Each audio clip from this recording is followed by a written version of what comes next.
Hello guys, स्वागत है आपका सिटीजन जी चैनल पर। और आज आप देखने वाले हो 2021 में रिलीज हुई आइसलैंडिक मूवी लैम्प, जिसके डायरेक्टर हैं वेल्डेमार जॉनसन और ये उनकी पहली फीचर लेंथ फिल्म है।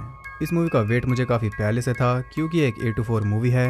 A24 एक कंपनी है जो सबसे ज़्यादा वियर्ड मूवीज़ लेकर आती है, जैसे कि मिडसॉमर और हेरिडेटरी। ये मूवी भी बहुत ज़्यादा वियर्ड है, इसलिए पहले आप इसे देख लो, और अगर आपने देख लिया तो आपके मन में ढेर सारे सवाल चल रहे होंगे जिनके जवाब आप ढूंढ रहे हो। तो वीडियो एंड तक देखना, आपको जवाब मिल ही जाएंगे। साथ ही मैं आपको थोड़े फैक्ट्स भी बताऊंगा इस मूवी से रिलेटेड। तो अब ज़्यादा देर ना करते हुए जल्दी से स्टोरी स्टार्ट करते हैं।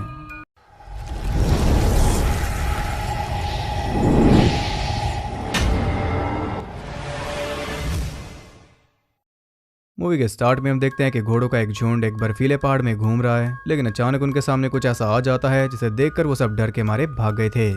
वो क्या है ये तो हम भी नहीं जानते, लेकिन तेज ब्रीथिंग हम भी सुन पा रहे हैं, यानी कि वो कोई जानवर भी हो सकता है। इसके बाद हम पहुंच जाते एक फार्म पर जहां ढेर सारी शीप्स थी। अचानक वो सब भी घबरा गई थी। ऐसा लग रहा है कि वो बचकर भाग रही हैं। वो एक बांध से दूसरे में चली जाती हैं, लेकिन एक शीप पीछे रह गई थी जिसकी हालत काफी ज्यादा खराब लग रही है। ऐसा लग रहा है कि वो बस मरने वाली है। यह एक शॉट आता है जिसमें शीप्स खड़े होकर बाहर देख रही हैं और बाहर तूफान आ रहा है।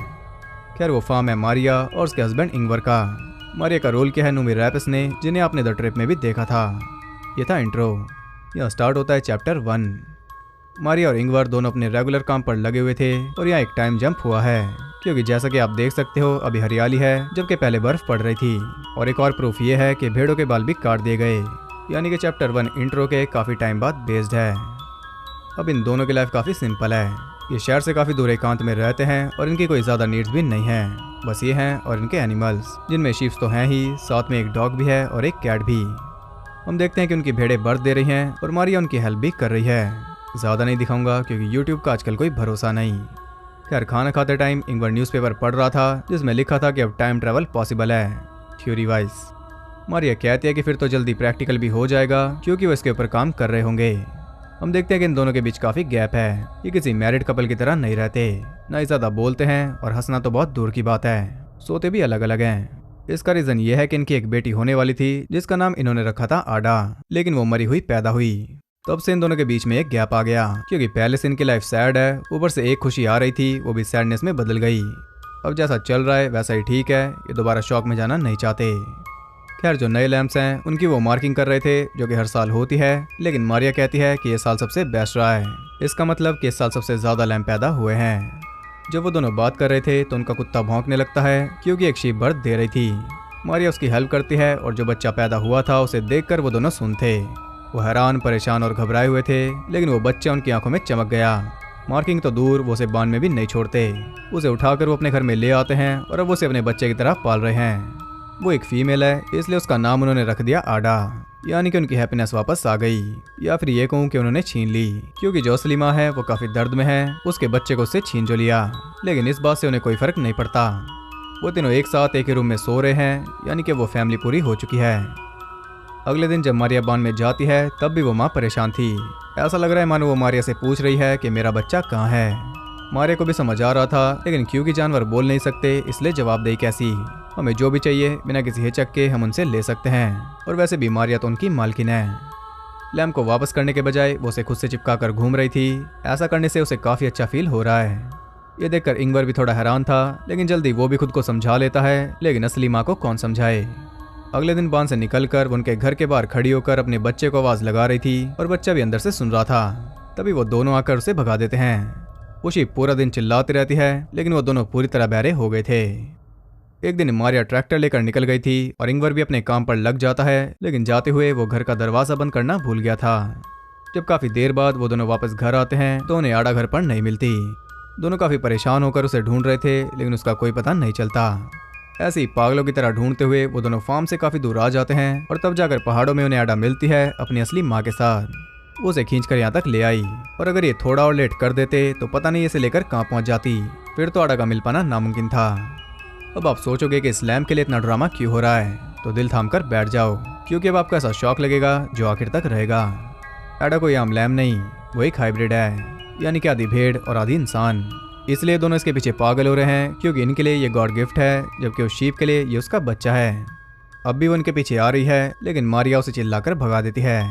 उस लैंप पर ये दोनों इसलिए हक जमा रहे हैं क्योंकि वो आदि इंसान है, नहीं तो उसका भी वही होता जो ये बाकियों के साथ कर रहे थे। अब आपके मन में कई सवाल चल रहे होंगे, क्या, क्यों, कैसे, और कैसे का जवाब तो आपने सोच भी लिया होगा कि ये इंगवर का काम है, लेकिन अभी हम कोई बात नहीं करेंगे, सारी बातें बाद में होंगी। अभी थोड़ा एडा को देखो और शौक का मजा लो।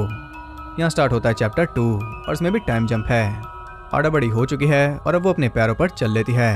इनका प्यार जरा भी नहीं बदला। इतने टाइम से ना यहाँ पर कोई आया और ना इसे लेकर कहीं बाहर गए। इनका सीक्रेट है जो कि अब तक अच्छी तरह हिडन था, लेकिन आज कुछ लोग एक आदमी को वहाँ पर छोड़ गए हैं और अब वो फार्म की तरफ ही आ रहा है। इधर मारियो को काफी अजीब सपने आ रहे हैं जिनमें उसे भयानक मेल शिप दिख रहे हैं। शायद उसके लिए वार्निंग है कि आड़ा को वापस कर दो। खैर जब वो सोकर उठती है तब भी आड़ा की माँ बाहर खड़े होकर उसे पुकार रही थी। मारिया पक चुकी है, इसलिए वो एक गन लेकर सीधा उसके पास जाती है और आपको लग रहा होगा कि इसे नहीं मारेगी, लेकिन एक झटके में वो उसे जान से मार देती है। इसके बाद उसे घसीटते हुए ले जाकर वो पास ही में दबा देती है। कुछ इस तरह असली माँ को मारकर वो बच्चे की हकदार हो गई। अब उन्हें बॉदर करने वाला कोई नहीं, ऐसा उसे लग रहा था, क्योंकि वो आदमी वहाँ पर पहुँच गया और उसने ये सब देख लिया। इसका नाम है पीटर। ये रात वो वहीं पर बिताता है और सुबह होने पर हमें पता चलता है कि इंगवर का भाई है। वो सब साथ बैठकर ब्रेकफास्ट कर रहे थे तब आड़ा भी वहाँ पर आती है और उसे देखकर पीटर हैरान परेशान था। वो समझ नहीं पा रहा कि ये क्या हो रहा है। यह हम देख पाते हैं कि आड़ा का एक हाथ ह्यूमन है और एक शीप। वो दोनों नकली माँ और बेटी नहा रहे थे और पीटर उन्हें छुपकर देख रहा था। वो आड़ा को देखकर तो हैरान था ही, लेकिन इससे ज्यादा हैरान वो इस बात से है कि ये दोनों ऐसा बर्ताव क्यों कर रहे हैं। ये तो आड़ा के साथ ऐसे रह रहे हैं जैसे वो सच में इनकी बेटी हो। वो खुद को काफी रोकता है, लेकिन जब उसे रहा नहीं जाता तो इंगवर से पूछ लेता है कि ये सब क्या है, और वो सिर्फ एक ही वर्ड में जवाब देता है, वो था हैप्पीनेस। वो कहता है कि तुम जब तक चाहो यहाँ पर रह सकते हो, लेकिन हमारी लाइफ से दूर रहना। पीटर मान गया था। वो उन दोनों के साथ ही काम करवाता और अब वो भी उनकी फैमिली का हिस्सा बनता जा रहा था, लेकिन आड़ा को स्वीकार करना उसके लिए मुश्किल है। हम देखते हैं कि वो मारिया के ऊपर ट्राई मारता रहता है, लेकिन वो उसे भाव नहीं देती। क्या पता इनका भी कोई पास्ट हो। वो मारिया को कहता है कि आड़ा एक जानवर है, ना कि इंसान, और ये बात उसे चुभ गई थी, कहीं ऐसे भी मारकर ना दबा दे। आड़ा भी पीटर से शर्माती है, लेकिन एक दिन वो उसके सामने ड्रम प्ले करता है, जिस वजह से वो उससे थोड़ा घुल मिल रही थी।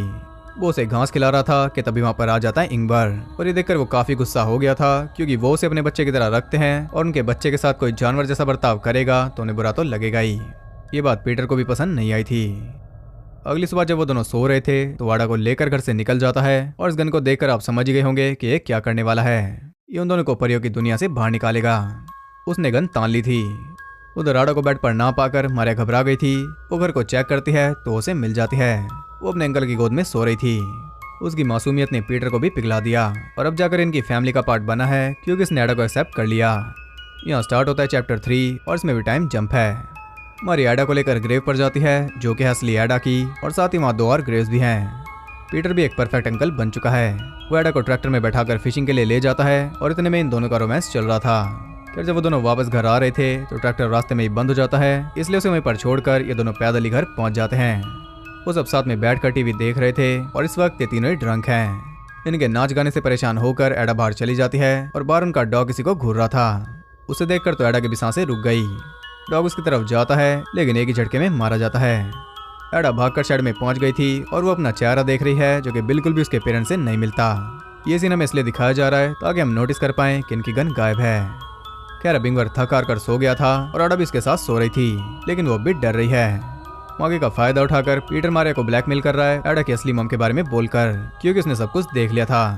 मारिया नहीं चाहती कि एडा को सच पता चले, क्योंकि फिर इनकी फैमिली टूट जाएगी, इसलिए वो राजी हो जाती है। लेकिन ये उसकी चाल थी। उसने पीटर को एक रूम में बंद कर दिया। अगली सुबह इंगवर के जागने से पहले वो पीटर को बस में बैठाने चली जाती है। इतने में एडा ही इंगवर को ब्रेकफास्ट देती है, और इसके बाद वो दोनों चल देते हैं ट्रैक्टर को वापस लाने। वो उसे बता रहा था कि अगर तुम कभी खो जाओ तो घर वापस कैसे पहुंचोगी। पहाड़ों के होते हुए ये काम आसान है। इधर मारिया घर पहुंच चुकी थी, लेकिन घर पर कोई भी नहीं था। तभी उसे गोली चलने की आवाज आती है, और वो उसी तरफ भागती है। वो गोली लगी है इंगवर की गर्दन में, और अगर आप सोच रहे हो कि गोली एडा ने चलाई है तो आप गलत हो। ये मूवी इतनी भी सिंपल नहीं। वो गोली चलाई है एक बड़े हाइब्रिड ने, आधा शीप और आधा इंसान। यह है असली ट्विस्ट और इतने लंबे सब्र का फल। आड़ा रो रही थी तब वो हाइब्रिड उसे अपने साथ लेकर चल देता है। इंगवर उसे रोकता है, लेकिन उसका कोई बस नहीं चलता। उसके सामने वो आड़ा को ले जाता है, और वो भी काफी दुखी थी। कुछ देर बाद मारिया वहां पर पहुंचती है, लेकिन वो उसे कुछ भी बताने की हालत में नहीं था। ऐसे वो दम तोड़ देता है, और अब मारिया को कभी पता नहीं चलेगा कि उसे किसने मारा और एडा कहाँ गई। क्या पता एडा उसे मारकर भागी हो। यह सारी हैप्पीनेस चली गई और दुख फिर से वापस आ गया। इसी के साथ ये मूवी एंड हो जाती है। तो मूवी कितनी ज्यादा एक्सीलेंट है ये तो बताने की जरूरत नहीं। इसमें कुछ भी ऐसा नहीं था जिसे हम सिंपल कह सकें, ये कहीं से भी नॉर्मल नहीं है। अगर ये सिंपल स्टोरी चलती तब इसमें काफी दम था, लेकिन इसमें तो बड़े रिवील आए जिनसे अलग ही लेवल की मिस्टीरियस बन गई। इसे देखने के बाद पूरी दुनिया में लोग क्लूलेस हैं। आपने देखी है तो आपको पता ही होगा, लेकिन वीडियो में मैंने स्टार्टिंग से ही सारी डिटेल्स बता दी थी, इसलिए शायद ही आपको उतनी कंफ्यूजिंग ना लगे। लेकिन एक बार में गैस कर पाना इम्पॉसिबल है कि आखिर इसमें चल क्या रहा है। तो अब बारी है थ्योरीज की, क्योंकि तभी आपको जवाब मिल पाएंगे। सबसे पहला सवाल यह है कि हाइब्रिड लैम्प पैदा कैसे हुआ। इसका जवाब आपने खुद ही सोच लिया होगा कि शायद इंगवर ने ही शिव के साथ कुछ किया होगा, लेकिन ऐसा बिल्कुल भी नहीं है। वो बच्चा है उस बड़े हाइब्रिड का जिसे हमने एंडिंग में देखा। मूवी के स्टार्टिंग में हमें उसी का पॉइंट ऑफ व्यू दिखाया जा रहा था। पहाड़ों से होते हुए वो फार्म की तरफ जा रहा था और रास्ते में घोड़े उसे देखकर भाग गए। वो फार्म पर पहुंचा तो भेड़ें डर कर भागने लगी, लेकिन एक भेड़ को उसने पकड़ लिया। वो पहाड़ से नीचे आया था मीटिंग के लिए और वो इसने किया। इसका क्लू भी हमें दिया गया था भेड़ की हालत दिखाकर। फिर उसी भेड़ ने इसके बच्चे को जन्म दिया, जिसे गॉड गिफ्ट समझकर उन दोनों ने रख लिया। उसकी माँ बीच में आ रही थी तो उसे भी मार दिया। आपको याद होगा जब उसकी माँ उसे लेकर भागी तो वो भी घर से काफी दूर पहाड़ों में मिली थी, यानी कि शायद उसे पता था कि वो हाइब्रिड कहाँ पर रहता है और वो उस बच्चे को उसी के पास लेकर जा रही थी। ऑफ कोर्स वो हाइब्रिड बाकी भेड़ों से बात कर सकता होगा और शायद वो पहले भी यहाँ पर आता हो। खैर जब वो नीचे आया तो ना उसे बच्चा मिला और ना बच्चे की माँ, तो बाकी भेड़ों ने उसे बताया होगा, तभी उसने इंगवर को मारा। असल में उसने अपनी बच्ची को फ्री किया। सब कुछ घूम फिर कर वापस वहीं पर आ गया। जैसे मारिया ने उसकी माँ को मारकर उसे छीना था, वैसे उस हाइब्रिड ने इंगवर को मारकर उसे वापस छीन लिया। अगर इंगवर की मौत से आपको दुख हुआ तो उसकी माँ की मौत से भी होना चाहिए। जैसे वो कुछ नहीं बोल पाई, वैसे इंगवर भी कुछ नहीं बोल पाया। हाइब्रिड ने उसके गले में गोली मारी। ये काफी क्लियर मैसेज है कि अगर आप किसी भी जीव को नुकसान पहुंचाते हो तो अपनी बारी के लिए तैयार रहना, क्योंकि जैसे वो आपके सामने लाचार है वैसे भी आप भी किसी के सामने लाचार बनोगे। अब दूसरा सवाल ये है कि वो हाइब्रिड है कौन और वो आया कहाँ से। तो वो कोई मिथिकल क्रिएचर भी हो सकता है जो पहाड़ों में रहता हो, क्योंकि पहाड़ों में कई राज कैद हैं, ये तो आप जानते ही हो। लेकिन एक और चीज है जो फिल्म में बताई गई, वो थी टाइम ट्रैवल। तो क्या पता वो फ्यूचर से आया हो, ये भी हो सकता है। या फिर ये पूरी स्टोरी एक डार्क रियलिटी है किसी फोकलोर या पोयम की। बचपन में तो पोयम्स या कहानियां काफी अच्छी लगती थी, लेकिन अब समझ आता है कि इनसे डार्क और क्रीपी कुछ नहीं होता। जैसे कि एक परफेक्ट पोयम या कहानी हो सकती है। आबादी से दूर कहीं एक कपल रहता था जिन्हें एक मिस्टीरियस बच्चा मिला जो कि आधा इंसान और आधा भेड़ था। उस कपल ने उसे रख लिया और वो सब खुशी खुशी रहने लगे। लेकिन एक दिन उसका असली बाप आया और उसे ले गया। कपल ने भी उस बच्चे को वापस कर दिया और सब खुशी खुशी रहने लगे। इससे अच्छी कहानी तो हो ही नहीं सकती, लेकिन असल में कितनी डार्क है वो तो हमने देख लिया। अगर इस फिल्म में से डार्क थ्योरीज निकालनी हो तो उनकी भी लाइन लग जाएगी, लेकिन वो ज्यादा लॉजिकल नहीं रहेंगी, क्योंकि अब हमें लॉजिक पता चल चुका है। A24 ऐसी मूवीज लाता है जो कि यूनिक होती हैं, लेकिन उन्हें सुपीरियर बनाते हैं हम जैसे लोग इनके बारे में एक से एक थ्योरी निकाल कर। फिर मेकर्स भी कहते हैं कि यही तो हम बताना चाहते थे, ये तो मेटाफोर था। डार्क थ्योरीज में हो सकता है कि शायद उन दोनों के बच्चे नहीं होते थे, क्योंकि हमने 3 ग्रेव्स देखी थी, यानी कि उन्होंने 3 बार ट्राई किया और तीनों बार मरे हुए बच्चे पैदा हुए। शिप की ब्रीडिंग तो वो करते ही थे और वो एकदम कामयाब थी, इसलिए शायद उन्होंने सोचा होगा कि हम कुछ ऐसा ट्राई कर सकते हैं कि भेड़ हमारे बच्चों को जन्म दे। इसमें भी वो नाकाम हुए होंगे, लेकिन आखिर में उन्हें एडा मिल गई। एक सीन में वो कहते हैं कि सबसे बेस्ट साल है। ये डायलॉग यहाँ परफेक्टली फिट होगा डार्क मैनर में। और वो बड़ा हाइब्रिड भी उन्हीं की नाकामी का नतीजा होगा, जिससे वो दूर फेंक आए होंगे, लेकिन वो सर्वाइव कर गया। अब उन दोनों की एज देखकर तो नहीं लगता, क्योंकि वो हाइब्रिड उनसे बड़ा था। तो यहाँ पर आती है टाइम ट्रैवल थ्योरी। वो हाइब्रिड एडा से सिर्फ 1-2 साल ही बड़ा होगा, लेकिन क्योंकि आगे जाकर टाइम ट्रैवल पॉसिबल हो गया, इसलिए वो टाइम में वापस पीछे आया एडा और उसके जैसे औरों को बचाने के लिए, क्योंकि शायद फ्यूचर में कुछ होगा। डार्क थ्योरी मैं कई सारी बना सकता हूँ, लेकिन इन्हें ज्यादा सीरियस मत लेना। असल में वो हाइब्रिड उसका डैड है और वो उसे अपने साथ ले गया, सिंपल। अब आपके मन में सवाल होगा कि क्या इसका सीक्वल आ सकता है। इसके चांस काफी कम है A24 को देखते हुए, लेकिन फिल्म में सीक्वल के कई सारे हिंट हैं। जैसे कि इंगवर एडा को बता रहा था कि अगर तुम कभी पहाड़ों में खो जाओ तो घर वापस कैसे आओगी। सीक्वल में वो भागकर वापस आ सकती है। और मारिया अब अकेली है, लेकिन ज्यादा टाइम तक नहीं रहेगी, क्योंकि जल्दी उसका भी एक बच्चा होगा। जब पीटर एडा को लेकर गया था तो वो दोनों रोमांस कर रहे थे। ये एक परफेक्ट सीक्वल की स्टोरी है। किसी तरह बचकर एडा वापस आएगी, लेकिन वापस आकर वो देखेगी कि उसकी जगह मारिया के पास कोई और है, और मारिया तो एडा को ही इंगवर की कातिल समझेगी। तो अब भी बहुत कुछ बाकी है। आई होप आप सब कुछ समझ गए होंगे। हर एक डिटेल, थ्योरी और पॉसिबिलिटी मैंने आपके सामने रख दी। अब बात करते हैं इंटरेस्टिंग फैक्ट्स के बारे में। ये ऑस्कर के लिए एंट्री थी as best international feature film. ये पहली फिल्म है जिसमें नूमी ने आइसलैंडिक लैंग्वेज बोली, जो कि उन्होंने बचपन में सीखी थी आइसलैंड में रहते हुए। इस रोल की तैयारी के लिए नूमी ने आइसलैंड के एक फार्म पर टाइम बिताया और ये भी सीखा कि शीप्स की हेल्प कैसे करे बर्थ देने में। आइसलैंडिक सिनेमा की ये सबसे ज्यादा कमाई करने वाली मूवी बन गई है। इसने कई रिकॉर्ड्स बनाए हैं, यहाँ तक कि यूएस में भी। वहाँ भी इसने बहुत अच्छा बिजनेस किया, जबकि इसके सामने काफी बड़ी मूवीज थी। और मूवी इतनी अच्छी बनी है तो रिस्पॉन्स तो अच्छा मिलेगा ही। स्टोरी तो एक्सीलेंट है ही, साथ ही एक से बढ़कर एक ब्यूटीफुल शॉट है इस मूवी में। इंसानों से आप उतना कनेक्ट नहीं कर पाते जितना कि एनिमल से कर लेते हो। बिना बोले भी इनके फेस सब कुछ बोल रहे थे। तो ये थे इंटरेस्टिंग फैक्ट्स। मूवी अभी नहीं है इसलिए फैक्ट्स ज़्यादा नहीं है। अगर आपको वीडियो पसंद आई तो उसे एक लाइक जरूर करना, वो बहुत ज़रूरी है मोटिवेशन के लिए। और अगर आपके पास कोई थ्योरी है तो कमेंट करके बता देना, मैं भी सुनना चाहूँगा।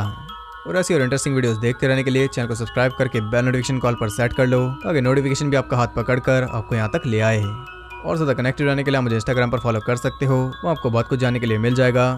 तो मैं मिलता हूँ आपसे अगली वीडियो में, तब तक के लिए सबको बाय।